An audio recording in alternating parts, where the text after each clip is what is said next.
I'd like to welcome Kenny Gammie to the stage now from Montrose Port. Montrose are going to give a presentation in safety and shoreside operations. Thank you, Kenny. Thank you.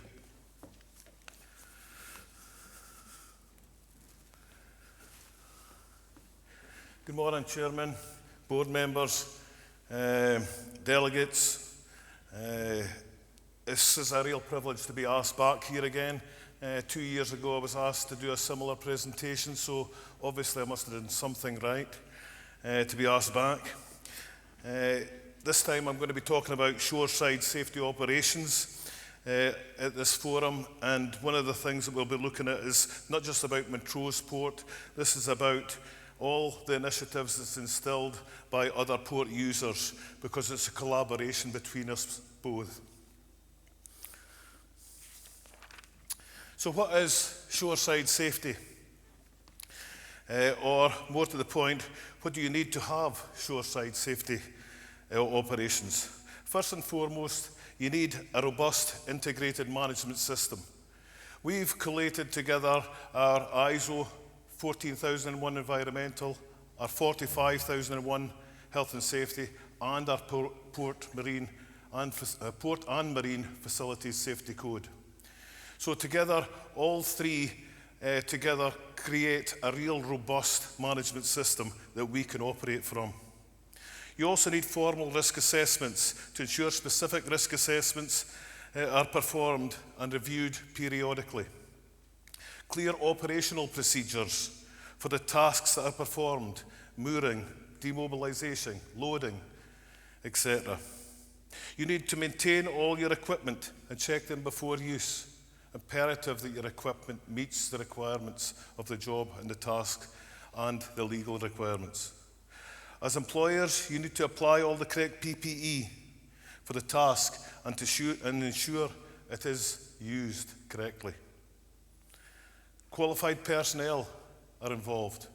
You need to make sure that the people that are performing these tasks are competent. You need to adhere to the regulatory guidelines and industry best practices. And I'm pleased to say, certainly at Montrose and with our tenants, we exceed these, or we strive to exceed these. Foster a strong safety culture through regular training.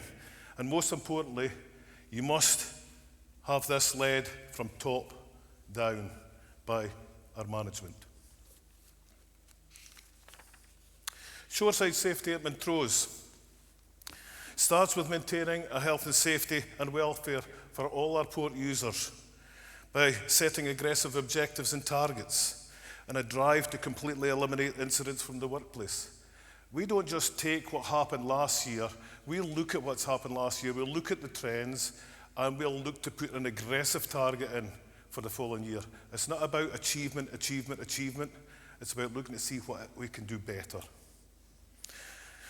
We take it that collaborative approach where information sharing, consultation and feedback is vital. That's from all our port users. So we listen to everybody, from the fishermen that arrive there, to the visitors that arrive there, to the tenants themselves. We listen to everybody.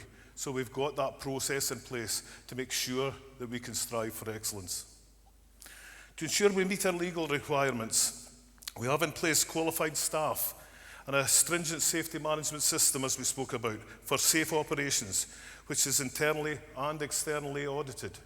So we do internal audit every month. We do an internal audit against our integrated management system, which covers all three aspects, as well as any other audits that are required from MCA or any other legal bodies. Ultimately, legally and morally, we want anyone coming into Montrose Port to be able to feel safe when on site, do their job safely, and more importantly, go home safely. You've heard that so many times. This slide here just gives you a brief idea of the amount of tenants that we've got, or a glimpse of the diversity of port users that we have on site in Montrose, and some of the hazards and risks that could be associated with the different types of work that they perform on site on shoreside operations. In Montrose Port, we handle slightly different vessels and cargoes compared to other North North East Scotland ports. Although you will see similarities, you will hear similarities, what's been delivered from Aberdeen today, Peterhead and ourselves. Oil and gas, risers, subsea trees, topsides, oil rig spares and equipment are all stored in warehouses and on land within the port estate. Chain and anchor, handling mobilisation and demobilisation. Montrose being the largest port in the world to have chain and anchor on it. We've got the two big players, Intermoor and FMS. This is a real high-risk activity that we have in our port, so we have to manage that. We have to have that collaboration. Renewables. It's a new thing to the port in the last 3-4 years, but renewables, Seagreen and Inchcape, new operation and maintenance bases being developed specifically for them to operate. Crew transfer vessels, SOVs, they all come in from offshore and come into the port from the wind farms.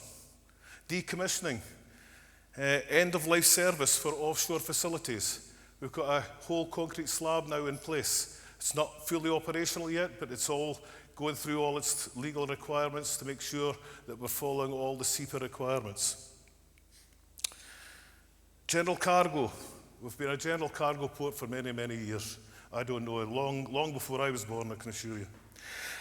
General cargo, forest products, dry bulk, agri-bulk, break bulk, the list goes on. Cruise, we can accommodate cruise ships up to 110 metres with a 6.5 metre draft. It's not a popular occurrence in Montrose, but we've got that availability and we've had certainly vessels in the past. Property leasing, 104 acres of land. We're called a small port. 104 acres we've got of port estate, offering land, warehouses and office facilities for both renewables, oil and gas, cargo, you name it. Shore power. You've heard shore power discussed by Aberdeen earlier. Safe electricity supply for the vessels at berth, allowing them to switch off their engines and reduce emissions. Key to our community being a small port, a little town called Montrose. I'm not going to cover all these services or shoreside safety, but I'm going to pick out 3 or 4, and in particular, certainly the chain and anchor, because of the high risk it pertains. So chain and anchor handling, mobilisation and demobilisation is a key activity at South Quay, Montrose, and is one of the most demanding operations we support. Hence, I've selected this one specifically to share with you all. Shoreside safety has been implemented to manage the high-risk activities involving chain and anchor. It involves coordinated lifting, heavy plant interaction, vessel interface, and chain and anchor movement. Some of the main hazards include, but are not limited to, high-tension wires, slings, parting under large force. These are all heavy loads they're lifting. Heavy equipment for heavy lifts. Noisy activity, hampering communications. So you need to look at your communications. Dusty atmosphere in the dry, sunny days in the summer that we get, or we certainly have this year, can create dust atmospheres. Spills, loss of primary containment. We've got to make sure we can manage that should there be a loss of primary containment. Heavy traffic, plant movement, reduced visibility, hit by moving plant. I think that was covered earlier by Peterhead. Changing weather, or tide, or vessel movement. Slips, trips and falls. I think on the Peterhead presentation they mentioned about port skills and safety. This is key. This is the one that everybody's looking at just now. Line of fire, fall from height, fatigue, and high pressure jet washing, and the list just goes on. So you can see the amount of hazards that are involved in anchor chain. Because of the hazards involved, key controls are required to manage this. So safety begins before a single chain is even touched. Early notification. The service company will notify us at the HSE department for the MPA, and we'll stick out a notification to all our port users, making them aware of the area that's involved and the duration of that task. Equally, we'll also share with them safe walkway routes, changes to vehicle traffic management. Detailed planning, meeting and toolbox talks. This includes the vessel crew, the shovel truck operators, crane teams, and designated supervisors, all getting together to make sure that everybody understands the plan before it starts. Area safety, where the working area at the quayside is cordoned off. That's a must requirement from MPA. When you're going to be doing chain or anchoring, because of the high risk, they'll close off that area of the quayside, hence the notification to everybody. Chain integrity. Before a chain movement starts, the route is assessed. Are the walkways segregated? Can the chain be moved without friction or damage to that chain? At Montrose, we use steel plates on our quayside to protect the chain and control the temperature of that chain as it's getting dragged. They're not just trying to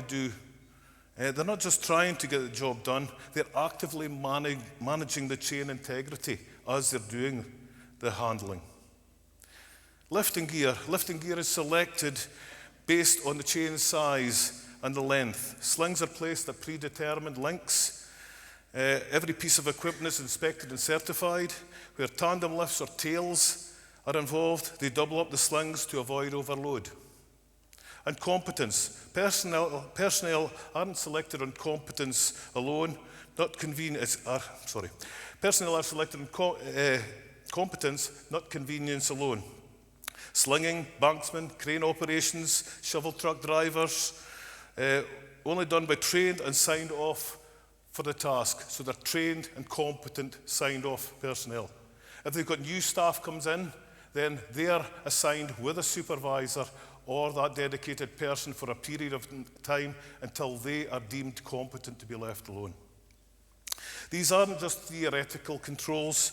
This is what they do on a daily basis to prevent known failure modes. Safe execution on the quayside. Exclusion zones, we spoke about that, are set up and enforced where crane swing radius, shovel truck movement, chain laydown areas. These are often marked up with cones, tape, or some method of physical barrier, and only authorised personnel enter into that area. If SIMOPs are in place, these zones become even more critical, which, given that we're an active harbour, an active port, we have a lot of SIMOPs each day. Line of fire awareness is a constant theme. Teams are trained to never stand in the snapback path step back path of a tension chain or between a load or solid object. They use taglines, not fingers, hands. Keep them away. At any point, any workers has the authority to stop the job. That's key. That anybody can be able to stop the job without any repercussion. If you see an unsafe act or an unsafe condition, you stop the job. Shovel truck operations are conducted in first gear only. You might say to yourself, it's going to take a long day, it's going to be a long time. But that's a control that's been put in place to ensure that everybody can be seen, that they can see that whole 360 round about the plant and operations, that it's controlled from start to finish. PPE compliance is strictly enforced. Helmets, gloves, steel toe boots, they're all mandatory in the port. Anyone working within 1 metre of the quayside has to have the life jacket. So additional PPE requirements are captured in all the risk assessments. But as said earlier on, it's imperative that we've got the right PPE for the right task being performed. Visibility and fatigue. One of the first presentations delivered today, they were going on about fatigue. They're also managed for operations at night or in poor light. They use mobile floodlighting if required and high-vis PPE. Fatigue is a human factor and that results in reduced mental or physical performance, increasing the risk of errors and injuries. This too must be managed by crew rotation and taking regular breaks. Demobilisation It's not just about the opposite of mobilisation, it involves controlled staged release of heavy chain from vessels to the quayside. This is done at slow speeds. Remember I said first gear. In steps ensuring the chain is not dropped, overheated or dragged over unsuitable surfaces. So we've put in place steel plates on our quaysides, and during the hotter months we'll wet these steel plates to keep the chain integrity in place. The end of chain is always secured in the chain locker or via work wire or sharp jaws. Only when confirmed secured is it released to shore. This prevents uncontrolled back slips or dropped load events. The shovel truck operates, as we said, in first gear, chains are pulled slowly, and the banksman is always in sight. The storage area for the chain is prepared in advance, so everybody knows at the predetermined talk meeting, they've discussed where that's going to be held. The chain is going to be laid down in defined zones, tagged and stored to prevent crossover or tangle. Bundles are kept accessible and grommets are not reused without inspection. Lifting anchors and chain bundling. When lifting anchors or bundling chains, specific lifting techniques are followed. When loading or unloading to prevent crossover, unloading or unloading anchors, specific attention to be made to any chains or connectors as part of the anchor assembly are secured. Top right-hand picture here, you'll see an anchor being lifted. The industry has seen recently that having chain draped over the anchor is not sufficient and should be secured to the anchor or put to the lifting assembly, connected to the crane hook. You never lift sharp-edged objects with slings, it's all wire ropes. Chains are bundled in predetermined length in groups and slings are doubled where required. They follow a British and European standard of BSEN 13414 that covers the safety requirements for steel wire rope slings used in general lifting to prevent sling overload and the bunching. Bundles are always tagged and laid down with sling tails visible and separate where tandem lifting is needed. Chain tails are defined and slung loads are balanced and safe before proceeding. Underlying safety culture, all tasks completed has a dedicated risk assessment and safe systems of work to ensure that everything is followed.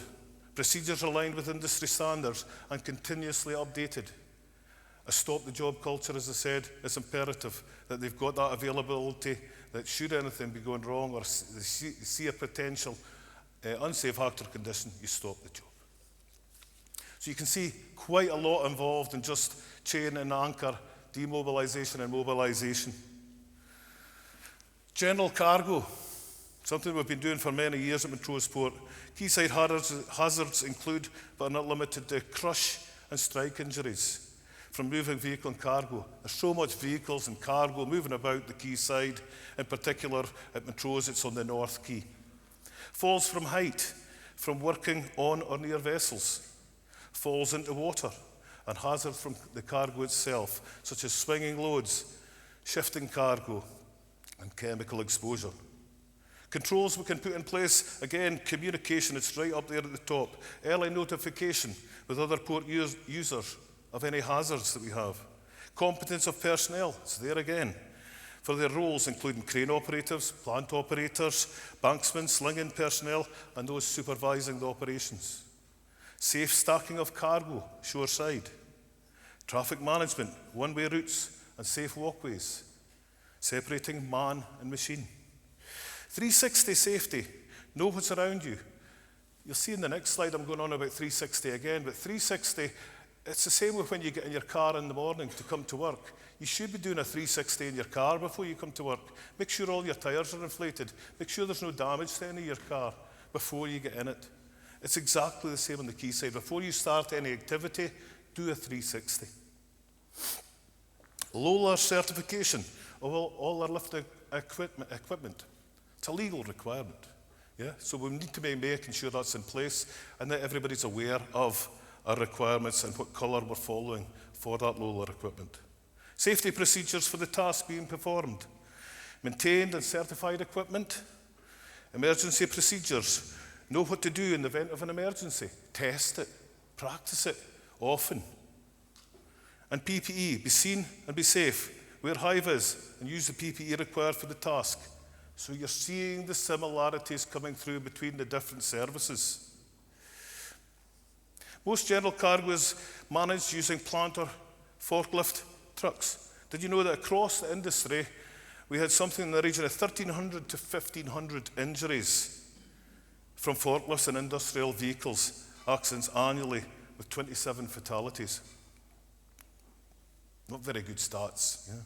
However, port and harbour incident statistics in the UK are continuing a downward trend, which is great news.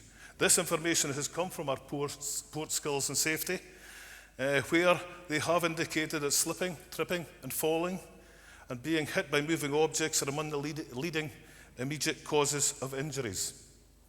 While berths, quayside and container ships, or container ship areas, I should say, are the locations for these incidents. Forklift-specific statistics: a significant number of forklift and plant accidents involve pedestrians, other workers, with one reported indicating that 43% of incidents were due to impacts with a third party. Operator error, such as turning too quickly, overloading, or driving on uneven surfaces, are major factors leading to forklift rollovers, which are a common cause of injuries. The primary risk is often to workers near the forklift, not just the operator themselves. So what can we do better? Better plan your activities. We spoke about earlier on that all these activities should be properly managed and planned. Ensure safe area barriered off. Close off the areas where you know that you're going to be having a lot of heavy plant and movement, and make sure that the man-machine interface is in place. Have a 360-degree. We spoke about it in the last page. Have a 360-degree walk about your forklift before you get in it. Check your forklift. You should be doing that anyway as part of the requirements, is to make sure that it's fit to carry out the job. Checking all the tyres, checking the vehicle itself, checking all the equipment. Plant checks include checking the entry path to your vehicle. So as you get on your forklift, check that, make sure that everything's clear.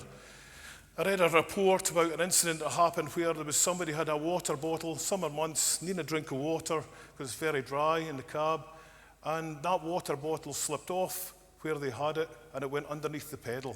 And when he went to press the brake pedal to stop, of course you can't hydraulic water. Yeah, you can't press water. And the bottle was stopping him being able to apply his brake. So things like that, making sure that the area is clear.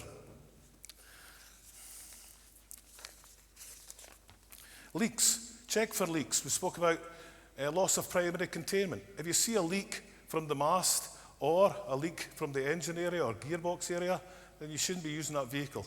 It should be put off the run and put for service. Equally though, however, you should be making sure that you've got a control measure in place, which is usually a spill kit in all your plant and equipment. Tyres, check the condition of the tyres. If they're pneumatic tyres, make sure the inflation is correct. That is a common cause of overturn. Forks and mast, inspect the forks and attachments for cracks or bends. Check that they are securely locked in place and examine the mast, backrest, chains and rollers for any damage or wear. Overhead guard and the bodywork, make sure that they're all in place, that there's nothing standing out obvious, any cracks again or damage, or the security of them. And the safety devices. Many of our plant and equipment now, forklifts, all have safety devices fitted to them. Well, there's no point in having a safety device fitted to them if it hasn't been checked, and make sure it's working.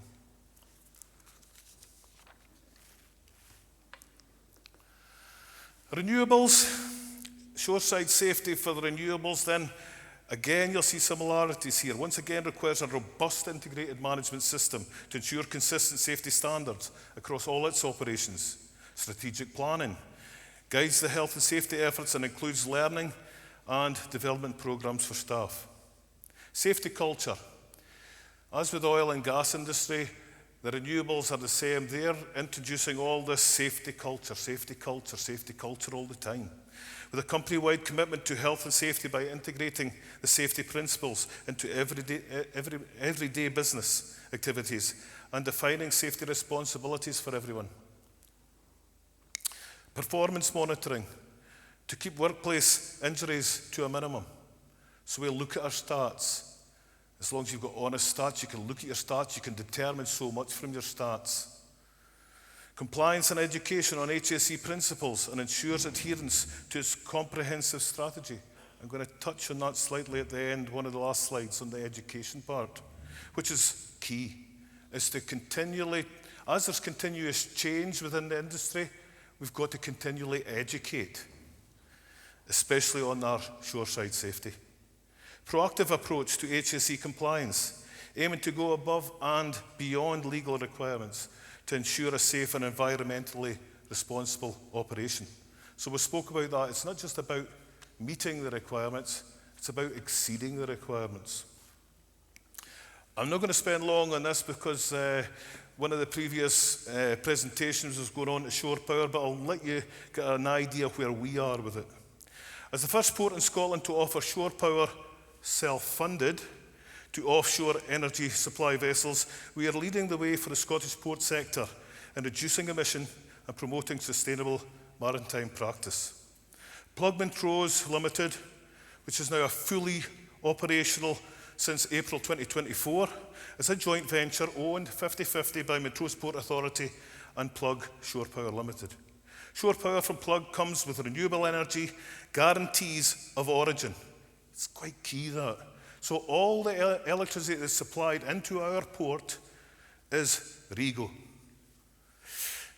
We did have to put in substations to meet that requirements, but that was all done prior to April 2024.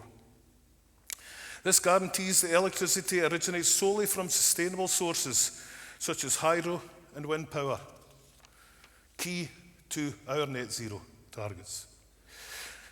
So why do we use shore power? You were covered that briefly before, why we use it. Shore power is an alternative energy source that provides vessels with options to shut down their engines and connect to the electricity grid while berthed in port. We spoke to some of the crews on board, the chief engineers, and they absolutely love being connected to the system. For once, they get a decent sleep, and the second thing, he hears all the air leaks and manages to do certain activity without having the main engines on. It eliminates the need for the ship to run their engines to power onboard systems during port stays and reduces harmful emissions, noise pollution and fuel consumption, contributing to a healthier environment for those shoreside, on board, and most importantly as a trust board, our community. There's some stats for you, real-time stats. You can see the stats on the slide, the carbon savings that we've had. Quite interesting, this one here, 133 times driving around the world. I don't know anybody here that's capable of driving 133 times around the world, but it gives you real-time stats. And this is since April 2024. And finally, this one's quite important to us. This is something new that we've taken on board here. In 2023, Montrose Port Authority purchased the old derelict Customs House and Granary building, which is right on the port estate edge, with a vision of safeguarding the historical value, unlocking the potential as a community and a commercial asset. This ambitious restoration project aims to transform these buildings into modern commercial offices, a training complex and a community cafe. The new facility, for the first time in Angus, will house a skills academy, which will offer courses on working in renewables and bridge a gap between teaching and practice, supporting jobs and economic opportunities in the area by delivering practical experience for those looking to work in the Scotland growing offshore wind industry. Training will also include better understanding of shoreside safety and how to manage it, as well as other topics that are relevant to whether it be the oil and gas industry, the renewables, general cargo. We'll offer these facilities to teach people in the industry better practice. And finally, closing thought. Anchor handling, chain, mobilisation, oil and gas, renewables, general cargo, other quayside operations are inherently high risk. But risk is not the same as danger, because risk can be managed, mitigated, and ultimately controlled. At Montrose Port, we've built a system where risk is treated with the seriousness it deserves through proper planning, learning, action, and vigilance. Don't wait for incidents to happen. Learn from every near miss, every safety observation, every stop the job. These are all learning opportunities to make that change. If you don't take that opportunity to make that change, then we've got a problem. So this is where we've embraced this at Montrose with our tenants, with our other port users, to make sure, as a collaboration, we can make change and make sure that shoreside safety is high on our agenda. This presentation then hopefully has given you a general idea of what we are doing and our tenants are doing in the Port of Montrose. If you've got any further questions at all, please feel free to come and see me.